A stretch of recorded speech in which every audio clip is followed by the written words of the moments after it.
So, man, what a sunny day out here in Astoria. It's beautiful.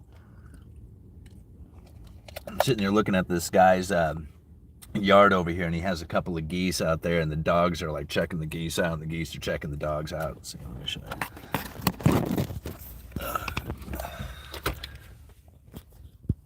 I don't know, can you guys see it over there? Anyway, they're kind of a little ways off. Good times. Whoops, almost lost you. Uh-oh.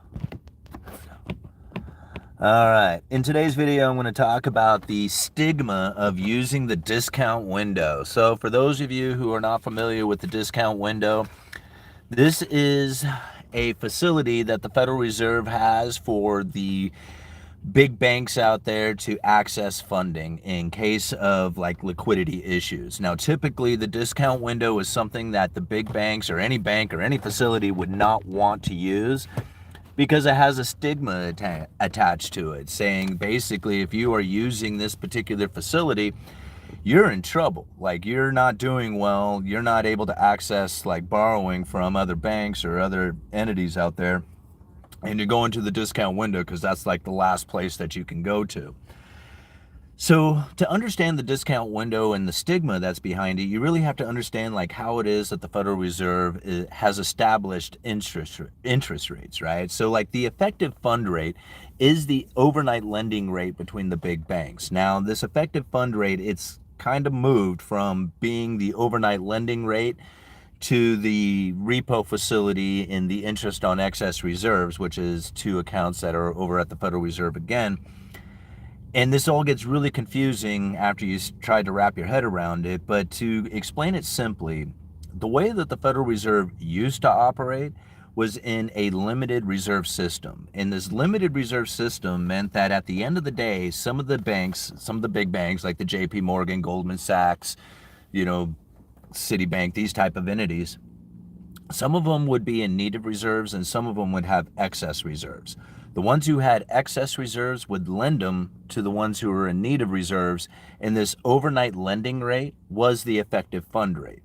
If the Federal Reserve wanted to raise interest rates or lower interest rates, they would buy and sell the reserves off these big banks to adjust the amount of limited reserves that were in the system so that this overnight lending rate would land within the target range for the Fed funds rate. So when the Federal Reserve establishes a Fed funds rate, when they say, hey, we want the Fed funds rate between 5 and 5.25, it's as if they wrote it on the wall and said, this is what we're shooting for right here, guys, okay? So when they adjust these reserves off of these big banks, the level of reserves that they have would mean that the limitation on what it is that they can lend to the other banks would then have a risk associated with it, and that overnight lending risk would then establish the effective fund rate. Now, this was back when we had a limited reserve system. During the pandemic, we had the issue where all of a sudden all this cash left the banking system and moved over to the Treasury General account due to a major tax payment that was made. This corporate tax payment took the cash from the big banks, moved it over to the general treasury account, and it left these banks limited on how much reserves they had to lend to the banks, right? So the big banks simply just didn't have enough reserves on hand to have enough for operating the next day. Now, this is where the September 2019 non-QE QE got fired up, where the Federal Reserve says, hey, we got this repo facility. What we'll do is we'll take those treasuries off of your hands and we'll give you cash, and we'll undo this at the end of the day and then redo it again to make sure that you have cash on hand. This was the repo facility, or the overnight lending rates that were now established over at the repo facility. And then the Federal Reserve started moving into quantitative easing during the pandemic. Then when they did this, went into quantitative easing, they moved from the limited reserve systems to an abundant reserve system, which essentially told the big banks that you have an abundant reserves, lower the reserve requirements to zero, and it took the excess reserves that they had from all this quantitative easing and moved it to the repo facility and another account, the account on excess reserves. So there was an interest rate that was established between the repo facility and the account on excess reserves, and that was the new effective fund rate, right? This is how they established it. So it moved from that overnight lending rate at the big banks over to the Federal Reserve's repo facility, in the interest on excess reserves. Okay, so now why is this important for the discount window? Because the discount window is something completely different from all this. So to give you an example of how the discount window operates, during the great financial crisis, when all of a sudden the financial system was freezing up and the big banks could not find the liquidity that they needed to operate the next day, or even worse, they had deposits being pulled from their bank and they needed to find liquidity anywhere they could. And since no bank was willing to lend to each other, the Federal Reserve had to step up with their discount window, open that up and say, hey man, you can borrow pretty much as you want from us at a particular interest rate. Now, this interest rate is probably would be, I'm not going to say probably, would most likely be the worst place that this bank could go to for liquidity. It's the highest interest rate that they would end up paying, but it's like their desperate attempt to find liquidity before they start paying desperately high interest rates and, come into a situation like back in September of 2019. All right, so now we have a situation in which that the big banks are moving back into a limited reserve system. Now, they're not there yet, but it's certainly moving in that direction when you have quantitative tightening taking place. So as the Federal Reserve is unwinding their balance sheet and the balance sheets of these big banks is becoming more of a limited system, like we're not there yet, but we can move towards that. If it does come to a limited reserve system as opposed to an abundant reserve system, there's going to need to be facilities in order for these big banks in order to access the liquidity that they need. Now, typically in a limited reserve system, they would be borrowing it from each other, but since now they are using the facilities of the interest on excess reserves and the repo facility, accessing liquidity through the big bank system is not going to be the typical functioning system that they once had. So now the Federal Reserve has to have an operation for these big banks to access liquidity from, and it's really this discount window. Now, using the discount window has the stigma applied to it that says if you are here using this discount window, it means that you are suffering from liquidity needs. And if you are suffering in liquidity needs, then you are suffering from a situation in which that other banks would be like, hey man, we don't really want to lend you money. You're risky as hell because you are sitting there at that discount window.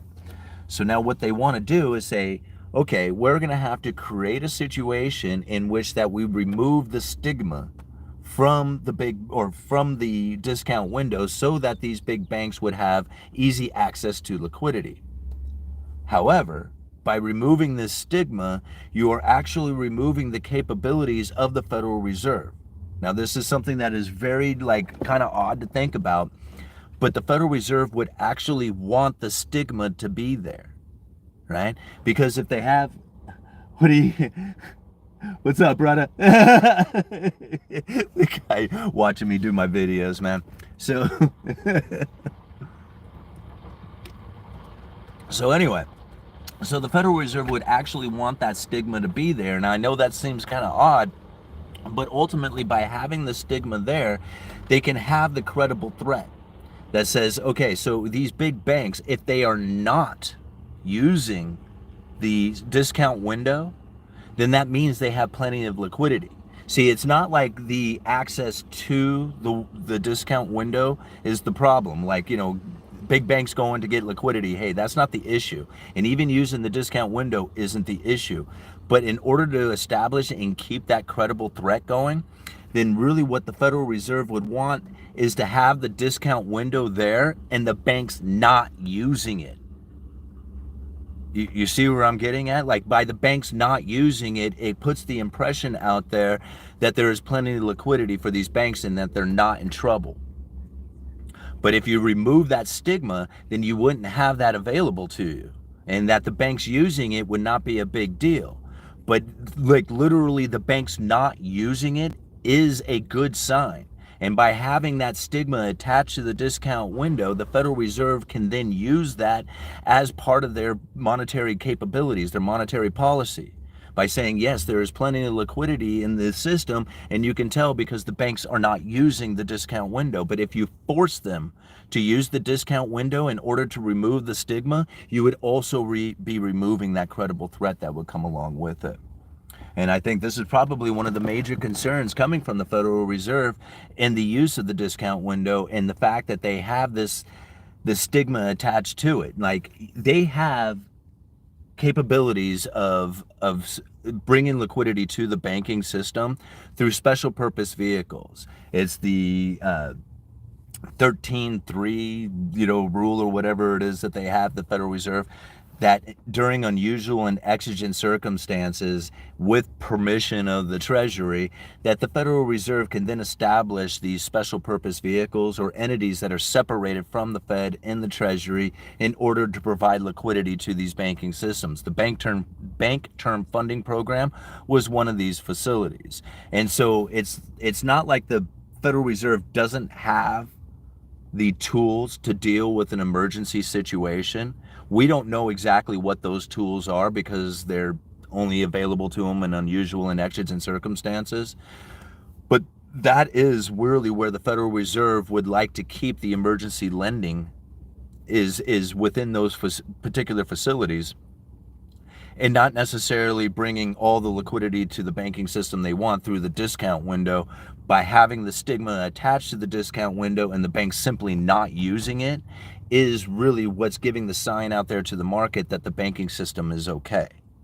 Do you see where I'm kind of getting at? All right, I think I've rambled on long enough. We got 142 people watching with 36 likes. Please go hit that like button while we run through some of these questions in the chat.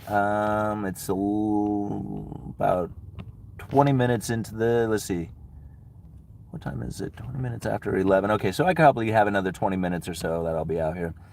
This is the very reason to dip your toes into physical assets. Very complicated topic, yet explanation is crystal clear.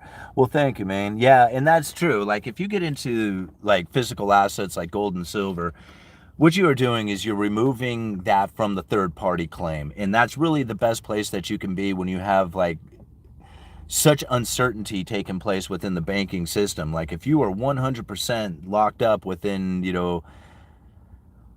within assets that are tied to dollar denominated debts, whether it's US treasuries or stocks or anything out there, you have a third party claim that you have to go to. So basically you're hoping that the app works, or that the envelope shows up in the mail, or that somebody answers the phone. But when you have physical gold and silver, you don't have any of those worries. All right. Hey, Dishes, great to see you up in here. All right. I lost video.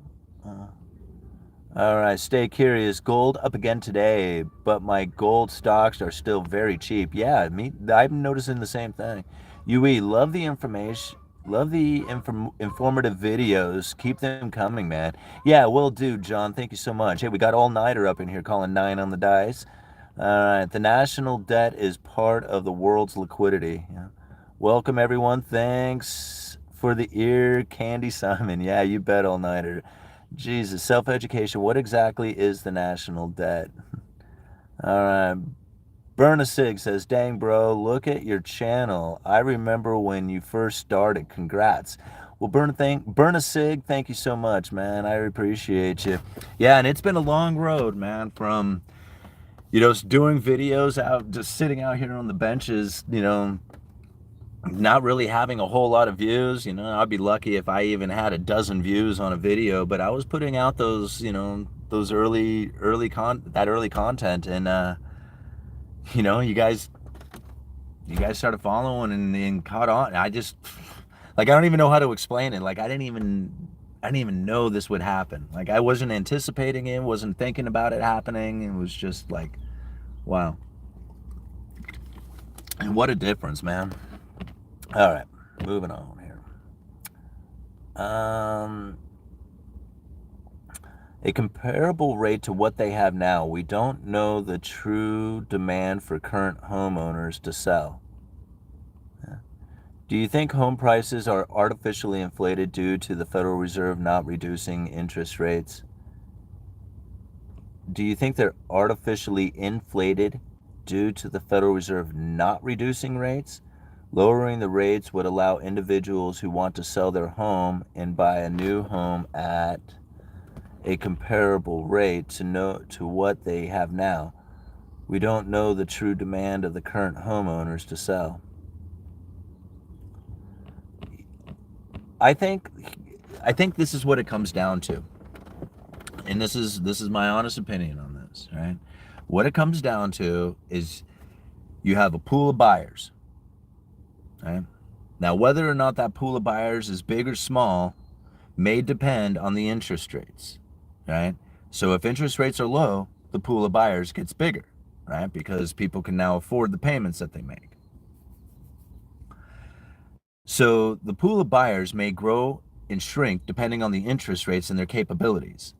The demand to want a house is huge. Now, whether that demand is capable of doing it, like the people who demand a house, whether they like have the income or the positioning to do it, that can vary too, right? But that demand is gigantic. Their capabilities fluctuates off the interest rates.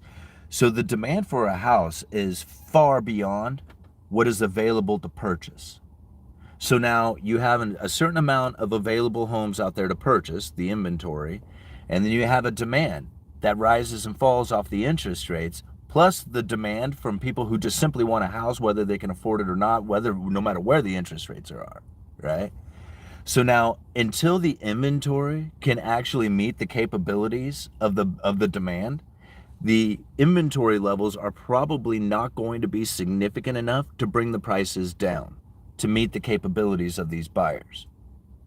This is the only way that I can really explain it, is that the amount of homes that are for sale are too little, the amount of them, to meet the overwhelming demand of people who want to own a home, right? Regardless of where prices are or interest rates. There's just simply not enough supply of homes to meet the demand of people who want them, right?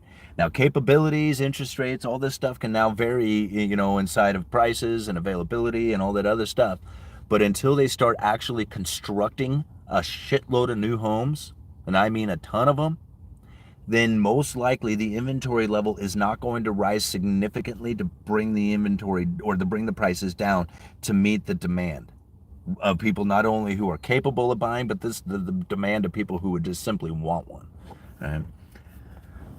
And so, like, you have to think, if the prices come down, then that makes more people available to buy, right? That increases the capabilities of the demand.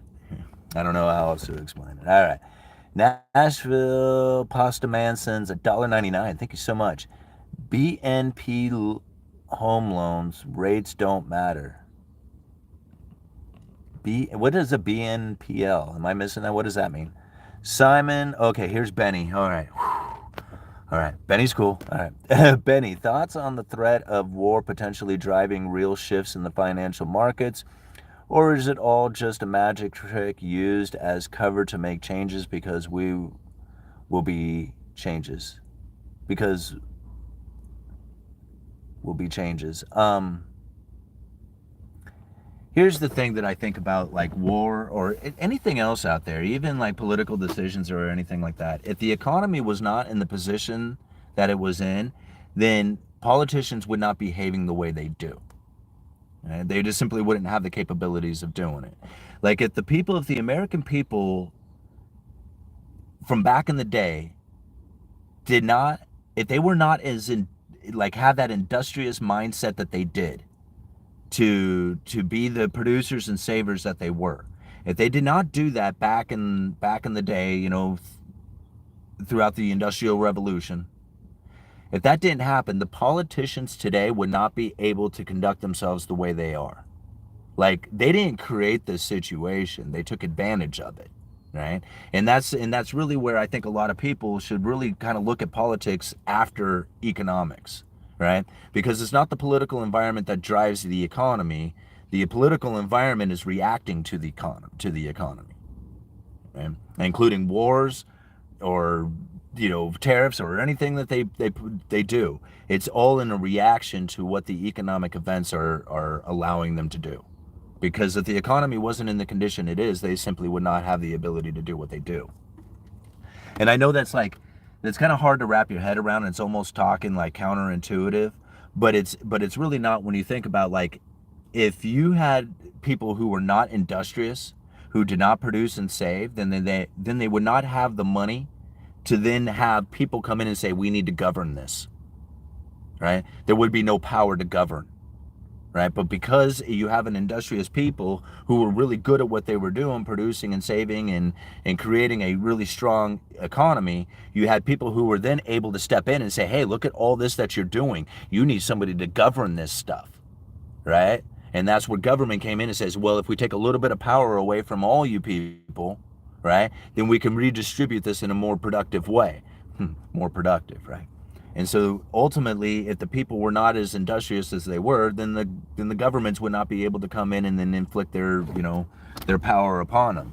Right? I mean, you think about it, like a group of men getting together saying, hey, you know what's a good idea?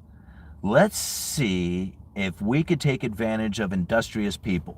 Okay, go be industrious, right? So we can take advantage of that.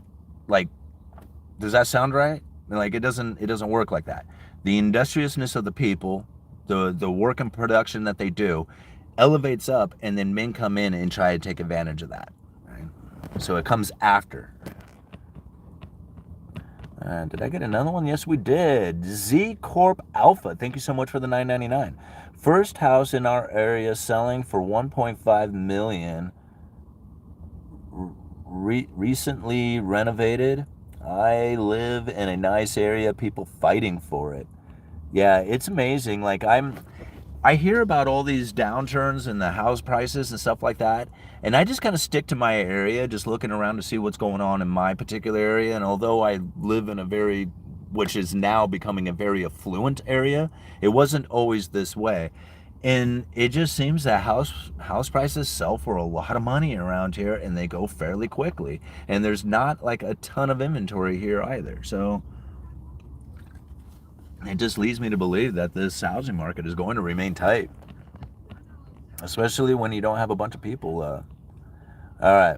Wow, they didn't create this situation. They took advantage of it. That's powerful. You are modern day Aristotle, Simon. All right, I'm not sure how to take that, Benny. Self-education, search Mike Norman national debt. In order for the U.S. to provide global liquidity, will inflation always be persistently high? No, because inflation was persistently low for the previous decade up until the last few years. And so providing liquidity to the world doesn't necessarily require a inflation expectation that is elevated. What the problem with the Federal Reserve is that without an inflation expectation elevated, trying to adjust interest rates in order to stimulate the economy had become an ineffective tool, right? And because of the low inflation expectation, it drove down the neutral interest rates. Because the neutral interest rates were so close to zero, the Federal Reserve and the lowering of interest rates, the Fed funds rate, could not get far enough below the neutral interest rate before hitting the lower bound of zero. That stimulative effects coming from the Fed and the dropping of rates is no longer working. It doesn't work anymore. That's why dropping of interest rates, when people say they're going to drop interest rates, and because the economy is like getting back on track, that's it doesn't matter if they drop interest rates. It's still going to be restrictive economy, because even if they were to lower interest rates 1, 2, 3 percentage points from right now, it still would not go below the neutral interest rate, which is the rate that is neither accommodating nor restricting the economy. So even dropping 2, 3 percentage points from right now would still land them in a slightly restrictive position, being above the neutral interest rate. Dropping of interest rates is no longer a stimulative tool. That's one thing, like, I don't know if a lot of people understand that even if they were to drop interest rates, they would still be restrictive, right? That's why their words mean more than their actions. By using their words and making people believe that they are going to be lowering rates into the future and putting this expectation out there and constantly driving it into them that, yes, this is going to take place. Just that alone is an action that starts to make it seem in the economy that the Fed had already adjusted rates. That is their monetary stimulus, their jawboning, their words, that threat that they will lower rates, because the lowering rates won't do it anymore. I mean, it might have a slight impact, a flash in the pan, but no matter how far they drop them, they're not going to be able to drop them significantly below the neutral interest rate to be stimulative. So everything that they do right now is all going to be perception of what it is, what the markets were reacting to. And if it's reacting to the Federal Reserve's expectation of lowering rates, that is the monetary policy that is coming from the Fed. I know this stuff is complicated, guys. I know it's hard, but just have to understand that it's more about their words, their jawboning, the credible threats. That is what is now the key component to the monetary policy, not the actions, not the actual lowering of interest rates. Right? That part has, is almost no real value to stimulating the economy anymore, because they just simply can't lower them enough to stimulate the economy without running into the lower bound of zero. This is one of the reasons why they are so adamant about trying to get the whole digital currency thing figured out, the central bank digital currencies and stable coins, or all this stuff, is because in order to go negative with the Fed funds rate, you have to be able to get cash out of the system, because a negative interest rate applied to the banking system would then mean people are not going to be they're not going to be depositing money in the bank, getting a negative interest rates, when they can just hold the cash and basically have no negative rate to it, right? Which would then be a positive to cash.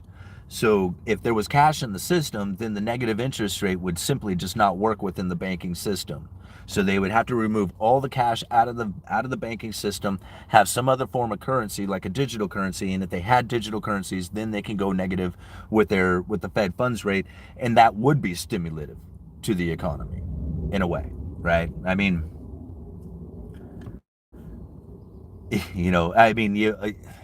then that starts leading into like the negative return on capital investment, but that's a whole other story on it.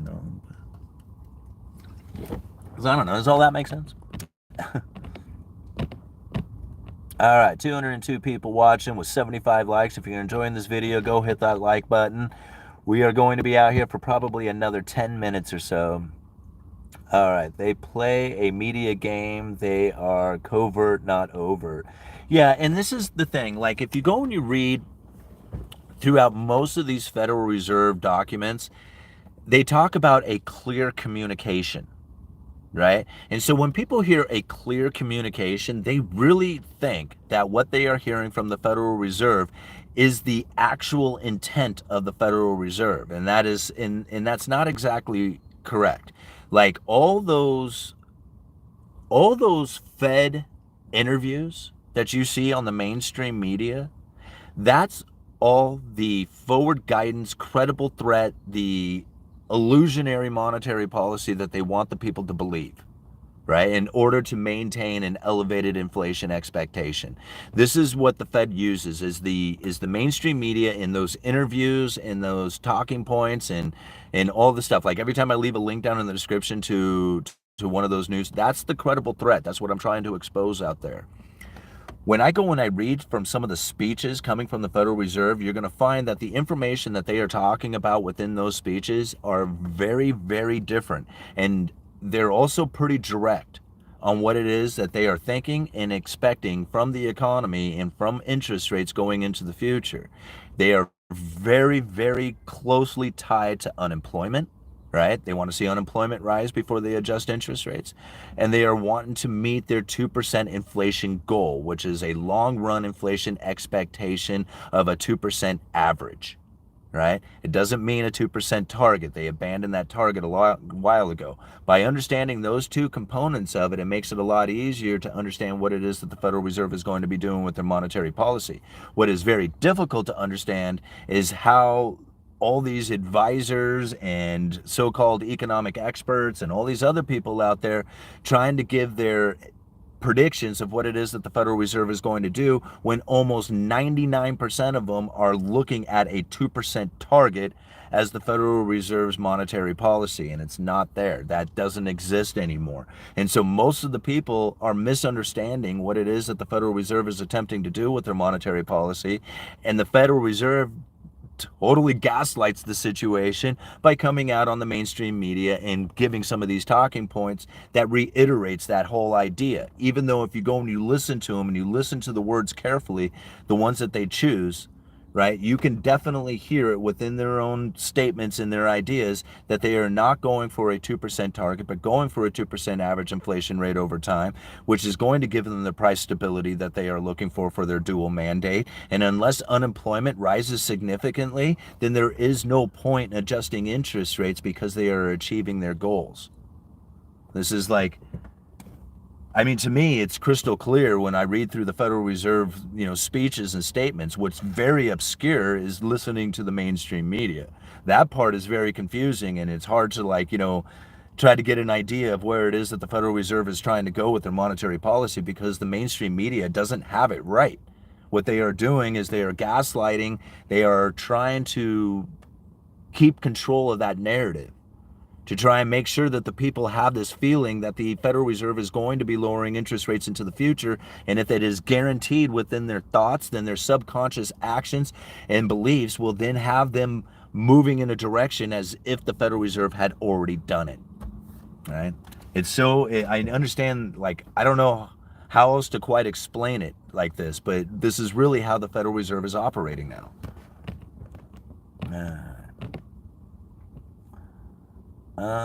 Interesting. I guess I can see that now that I've experienced COVID. All right. It won't be that obvious, gentlemen. Trust me. So, all right. Digital currency is not very functional with their dark workings, and I perceive the dark underworld is a stumbling block. Huh. So is it even worth it to have your portfolio include stakes in corporate markets if we're about to head into central bank digital currencies? Are we about to head into it? I mean, is that what's about ready to happen, or is that why they're working on it so desperately hard? Is because they know that they know that there's going to be booms and bust cycles. There is no way in the world that we are not going to face another economic situation in which that the Federal Reserve is going to have to go into some sort of stimulative program. There is no way that that's not going to happen. That is going to happen at some point in the future. Now, how is it that the Federal Reserve is going, including the government, right? You got fiscal policy and monetary policy. These are two different things, right? So how is it that the Federal Reserve is going to behave in such a way to stimulate the economy if we run into another downturn? Like, if we don't have a pandemic, a war, or like a great financial crisis situation that is ramping up, what would give the Federal Reserve the excuse to go back into quantitative easing? Like, they can't just do it just because, right? They have to have a reasoning behind it. They have to have an unusual and exigent circumstance, like war or something out there. Right? Now, when that does happen, what are they going to do to stimulate the economy? Like, they can take interest rates back down to zero, but it's not going to drop the Fed funds rate far enough below the neutral interest rate to be stimulative, right? So now they have to figure out some way to get the money injected into the system. Now, you can do government spending, fiscal policy, where the government just spends like crazy, does in any direction, doesn't matter, just starts filling the sluices, right? Government contracts galore, spend everywhere that you possibly can in order to get the money out there. Or you can try and get the people to borrow it, right? To borrow the money to go on buy houses and cars and go on vacation and stuff. Those are the directions that it can go. So by lowering interest rates to zero, making it very ineffective for stimulating the economy, because they're not going to get it far enough below the neutral interest rate to be really that stimulative, it then leaves the government spending. And now what are they going to do? Like, are they going to go into more government spending, or are they dump money into wars or, stupid government, programs or, welfare programs or something of that nature? Probably going to be something like that. And most likely, in my opinion, it's probably going to come in the form of like stimulus checks, UBI kind of thing, because they need to force feed the money directly into us. Like, here, take this money, go out there and spend it. We need to bring more activity, more, money velocity coming to the economy. And there's no real way of forcing the people into doing it without just handing them checks. Like, you can say, hey man, we got lower interest rates. Isn't that impressive? Don't you want to go out there and borrow money to go out there and spend that money? And people are like, no, we're already debt saturated. We don't want to take on any more debt. We certainly don't want to take on any more debt or enough debt to stimulate the economy. What are you going to do about it? Nothing. except here, force feed checks right into your bank account. Go spend that money now. Right? And that's really like how I feel or see the next recession or downturn or significant, economic event that is now creating a situation where liquidity is now drying up or unavailable to people. What do you do? Like, what are they going to do? Like, I sit around thinking about that all the time. It's just like, what are you guys going to do? Like, I was really amazed back when I'm reading in 2018 about how the Federal Reserve wanted to get inflation expectation to be elevated extra high, extra long for an extended period of time. I'm sitting there going, how in the world are you guys going to do that? You failed to achieve a 2% inflation target for the previous 10 years, even though you took a balance sheet of $850 billion to $4.5 trillion during quantitative easing 1, 2, 3, and 4, and failed to produce the 2% inflation target, even though you quadrupled the money supply. But yet now you're going to get inflation in 2019. You're just going to, like, all of a sudden there's going to be inflation. How are you going to plan on doing that? Boom, COVID, locking up the economy, severed the supply chain, printed up a bunch of money, stimulated the economy with checks. Boom, inflation starts to take place. I was like, got it. Good job, guys. I did not think about something of that nature, but dang, you guys did it.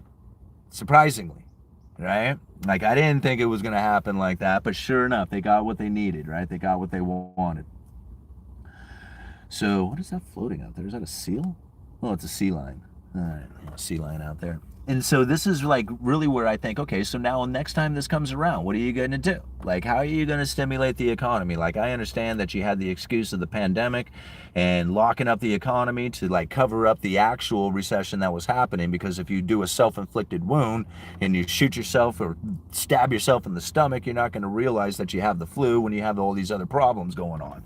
All right, so like everybody knew that we were sick and we were about ready to go into some bad times, and then pandemic hits and we like severed the supply chain and screwed everybody up, and then said, okay, well, this was a pandemic-induced recession. No, it wasn't. It was a recession that was well on its way.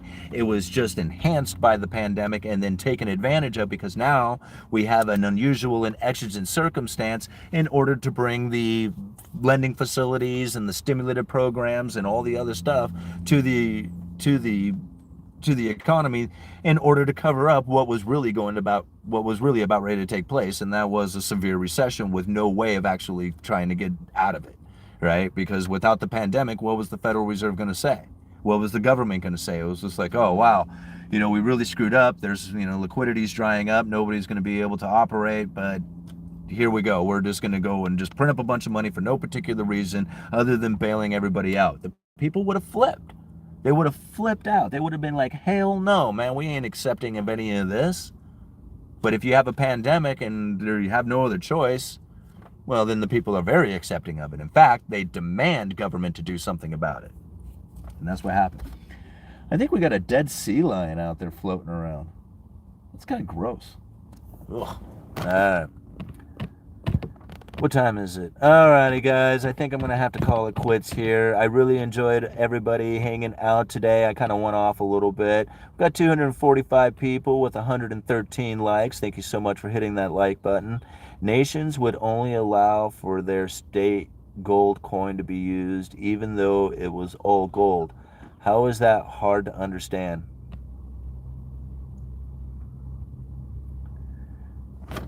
So I'm not sure what Alex is trying to get at here with that one.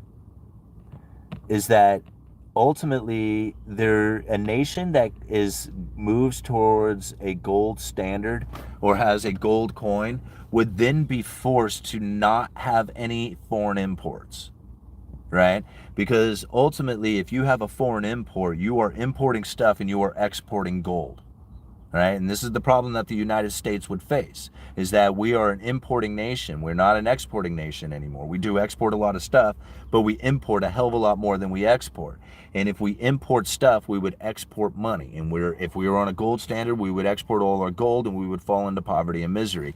This isn't like a political thing, man. This is an economic force, right? Explained right here in this book. Cantillon's essay on economic theory, right? Written 300 years ago. He talks about that exact scenario, right? There's 3 chapters in there: the increase and decrease of money to the state. And if you really feel like we should be back on a gold standard, you should really read those 3 chapters and get a better understanding of what would be taking place when you have an industrious nation who had pretty much increased the amount of exports that they had, increased the amount of money that they brought in. That elevates their standard of living. Once they elevate their standard of living, they start bringing in ever increasing amounts of foreign production, driving out ever increasing amounts of domestic manufacturing until they have exported all their money and everybody falls into poverty and misery. So long as you can keep the new money coming in, then the system can continue to carry on. The only problem with bringing new money into the system like we have when we severed ourselves from the gold standard is that ever increasing amounts of new money that comes into the system starts creating the wedge between the rich and the poor. And so that inequality grows substantially worse with every passing year that this fiat currency continues. However, the people at the bottom of the line at least get to continue on with their standard of living without falling into complete misery and depressionary, depressionary era due to the fact that they just don't have any gold left in their system. It's hard to wrap your head around. Gresham's Law and Triffin's Dilemma. Study up on those too. Alrighty, guys. It was fun hanging out with you. Uneducated Economist, you let me know.